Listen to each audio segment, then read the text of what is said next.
Well, how's it going, everybody? I hope you guys are doing well. I think we're going to settle in, kick back, and just talk about some sports. This is Nate's take number 2. We are excited. We're going to have fun. About 10, 15, maybe 20 minutes of just talking sports. We got NBA, we got March Madness, we got Aaron Rodgers, all types of stuff, things I want to talk about, and that I have somewhat of an opinion on. So let's do it. Let's get right into it. So first topic, I want to talk about the NBA, right? I know we talked about it last week, and then John Morant. Within the last week, honestly, the NBA is kind of amped up sort of in the standings and the records, people not doing well, people that are doing well. The MVP race is just absolutely turned on its head. Last week we talked about Nikola Jokic as the MVP. Well, we kind of touched on it. But now, Joel Embiid is now the front runner as the MVP, as the regular season MVP. Now, it's very interesting. I kind of want to touch on this. I think this deserves its whole topic in of itself. But what does the MVP mean? It's the most valuable player. Is it the best team on the best? Is it the best player on the best team? Is that what it means? Is that what grants you MVP? And if that's the case, then it would go straight to Nikola Jokic, just the best player on the best team. They're, I think, number 2 in the West. I think they're either number 2 or number 1 in the West, but he's clearly the best player on that team. So does that mean it should go to Nikola Jokic? He's won 2 times in a row now, and he would be like one of very few to win 3 in a row. But now Joel Embiid has risen as the top MVP for this past season. It's kind of interesting because the Nuggets, last 6, 7, maybe 8 games have been losing. I think they're on a 7-game losing streak, while Embiid in the last 7, 8, he's been averaging around 25 to 30 to 35 points just himself on the 76ers. And that's with James Harden on his team. But James Harden has always obviously taken a step back for this season. He's averaging way more assists than he ever has in his career. So it's interesting to see Joel Embiid, the 76ers, the center for the 76ers, risen as the MVP. Probably he's going to win. Now, it's going to be very interesting. I think the MVP voting happens in the middle of the playoffs, something like that, towards the end of it.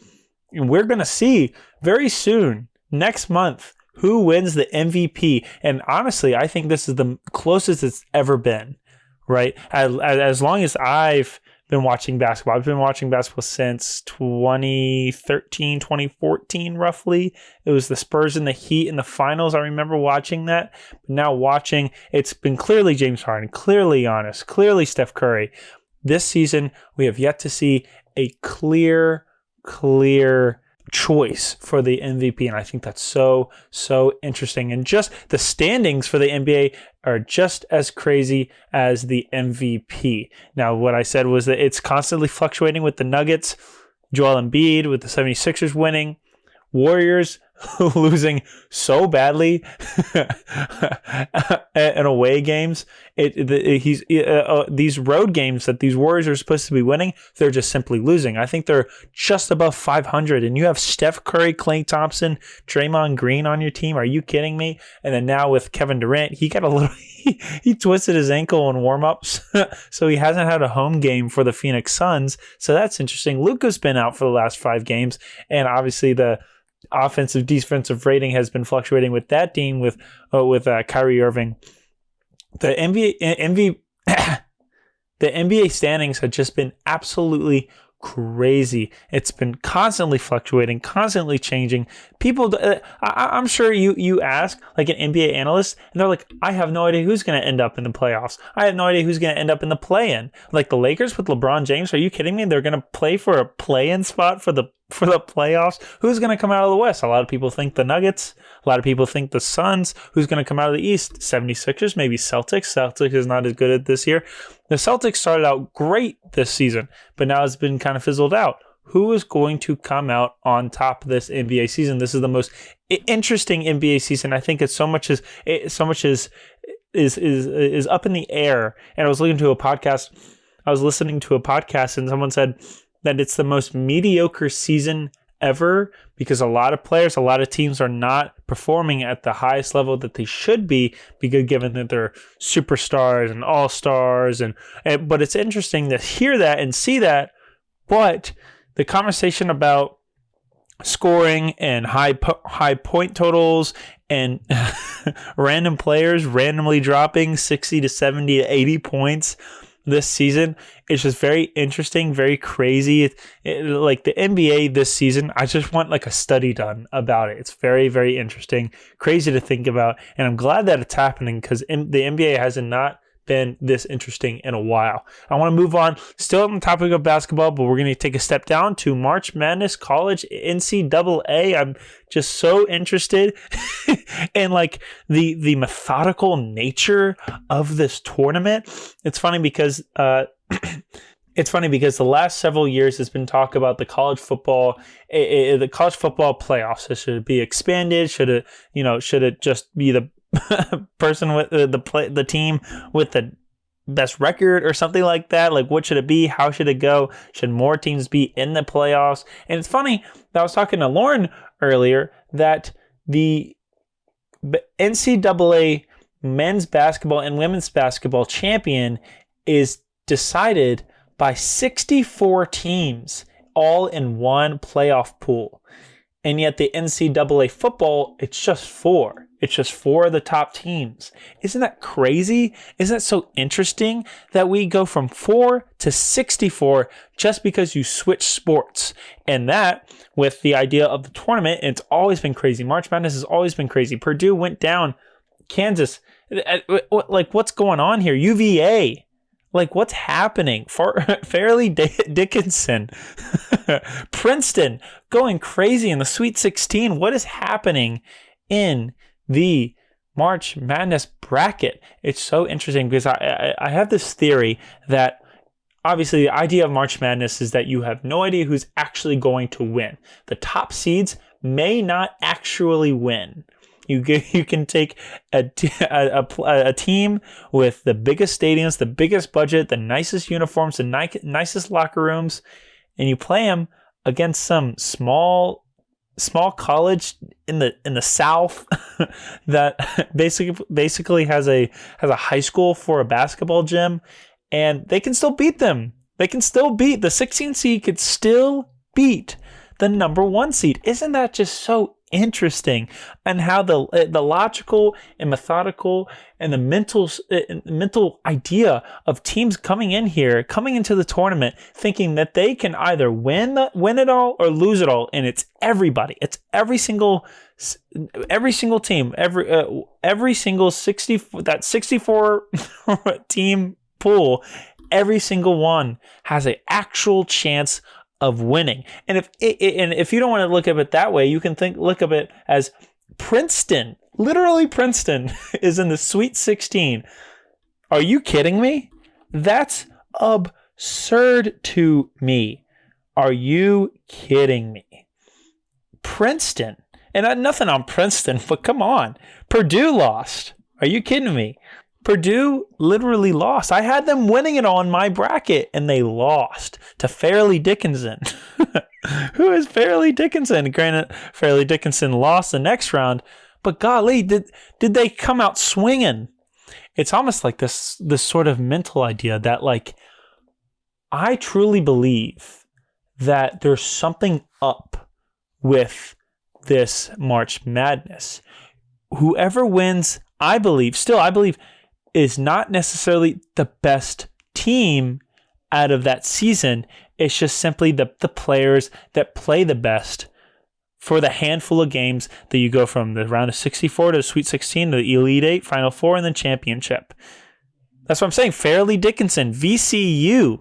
Fairleigh Dickinson, VCU. College of Charleston. All of these have an actual chance of winning. When have we ever seen a tournament style like this? The NBA playoffs. They don't just put the Pistons, the Spurs, and the Rockets in the playoffs. They don't have every 30 teams, 30 teams in the playoffs. Like, you look at the NBA and they only have like half the league in the playoffs. With the NCAA, they put 64 teams all the way down to Fairleigh Dickinson, Princeton, North Kentucky, and Howard. What is this?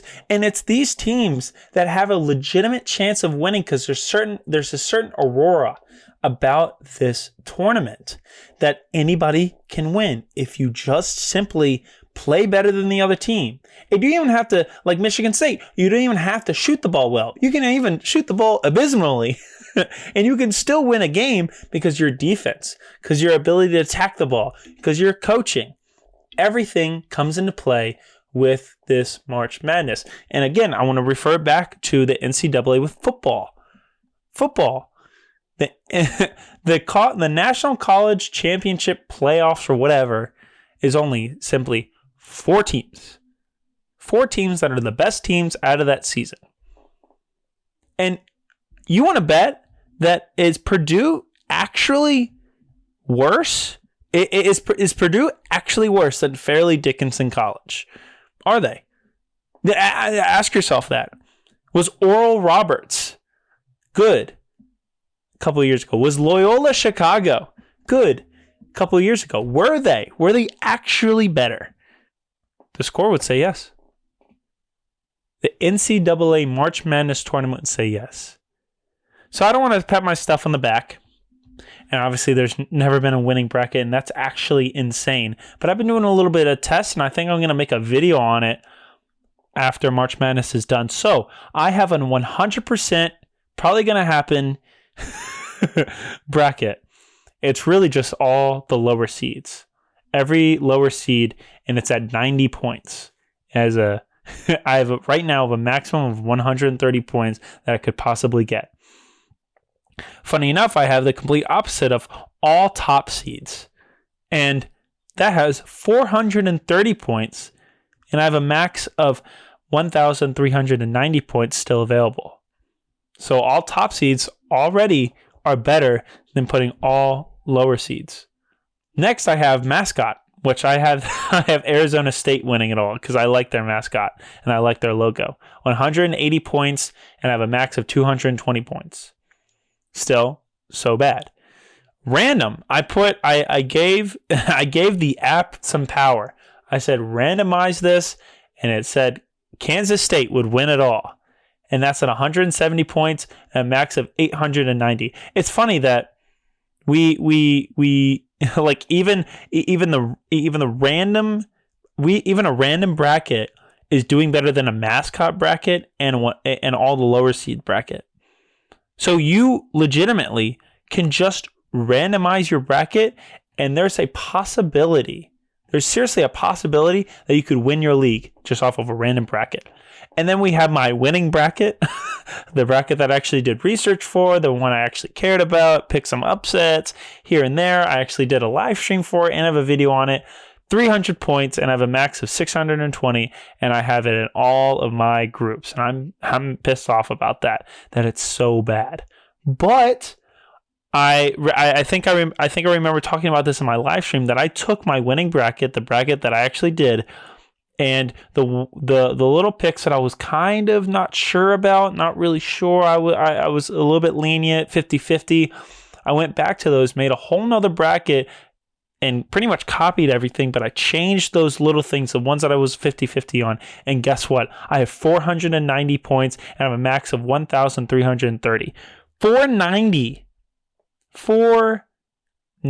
The best bracket in the Sports Center 2023 has 570. I would rank with 490. I would rank with Sports Center. All of that, so many entries, over thousands of entries, and I would rank around 327 roughly with that bracket. And then I have one that's purely Virginia, purely fun, VCU going all the way, beating UVA in the finals, and it has 210 points with a max of 290 points. So clearly, if you just either go for all top seeds and then change one or two upsets, or do a completely random bracket, you're already pretty much in the clear, right? I would say probably next year I'm going to do a 100% random bracket, change most of them to the top seeds winning, and then just see if that's what's going to happen. Because clearly, it's all this numbers game. It's all this weird idea of who's going to win, who's not. Fairleigh Dickinson, Princeton, so many outliers. No perfect brackets. So interesting. I love March Madness, but it's funny because I would get I remember back in college, it was this one weekend, I didn't have a whole lot of homework, and me and my friends sat down and just watched basketball the whole weekend, the whole starting weekend, and I loved it. It was my first time actually watching, like listening and paying attention and focusing on March Madness, and I understood the absolute craziness of it. I understand why it's madness, because random teams beat good teams. Good teams struggle with bad teams. It's all up in the air. There's no way to actually gauge who's going to win. Very, very interesting. And then I want to end on Aaron Rodgers. I'm not a Packers fan. I'm not a New York Jets fan. I'm not anybody's fan except the Ravens, and that's a whole deal with Lamar Jackson. I'm going to talk about that in another podcast. But talk about Aaron Rodgers. Is he going to the Jets? Is he? It's interesting that a guy with no pets, assumingly, no family, no wife, no actual real responsibilities other than showing up to work on time and getting his bills paid, he's making so much of a fuss about what team he's going to next. Isn't that so interesting? Isn't that so angry? You know, that makes me so angry. Dude, you get paid millions of dollars per year, and you're just going to make a big deal about like what team you're going to go to? The New York Jets. Oh, it's got to be completely 100% fine and ready to go when I get there. He hasn't even it's Wednesday, March 22nd. This kind of topic has been going on for like a month now, at least 3 weeks, about if Aaron Rodgers are going to be traded to the Packers. I think that the only way that they could happen is he does get traded, because I think he has a couple years more on his contract with the Packers. But golly, dude, just make a decision. And apparently he already has to make a decision. But what's it going to take for him to actually go there? It's annoying. It's angry. This guy with no responsibility thinks the world is about him, and clearly it is not. There's so many other things going on than what's going on in Aaron Rodgers' mind. It's funny because he went on this weird trip where he just sat in loneliness and darkness all day, and he said he was going to emerge closer to his decision. Apparently he did make his decision, but it still hasn't happened yet. Like, what is happening here? What is happening in the NFL? What is happening with Lamar Jackson? Finally, he actually has a real agent, but it's not really a real agent, and he's apparently leaving Baltimore because he can't stand it. And who's going to be the front runner? It's going to be the Panthers. Is it going to be the 76? Is it going to be the 49ers? Is it going to be the Colts? Is it going to be the Commanders? Like, what's going on? What's going on with Lamar Jackson? What's going on with Trey Lance and Zach Wilson? What's going on with Tom Brady? Apparently he just retired, and it was the saddest retirement ever. It's weird. It's crazy. It's interesting. The whole world, the whole sports world is just insane. So many things to talk about, so many things to dive into, so many things to just think about and involve your mind in. Thank you guys so much for listening, watching, having fun. Hopefully you just listen to this on your way to work, pick up some meth, deal some meth. Don't matter to me. Maybe you're on your way to church. That's awesome. All right. That's all I got. There's another episode of Nate's Take. Very casual, very fun, very laid back, almost barely non-edited. It's good. It's fun. I enjoy this. Thank you guys so much for listening, watching. I appreciate it. And I'll see you guys in the next episode, podcast, YouTube video. Don't matter. Thank you.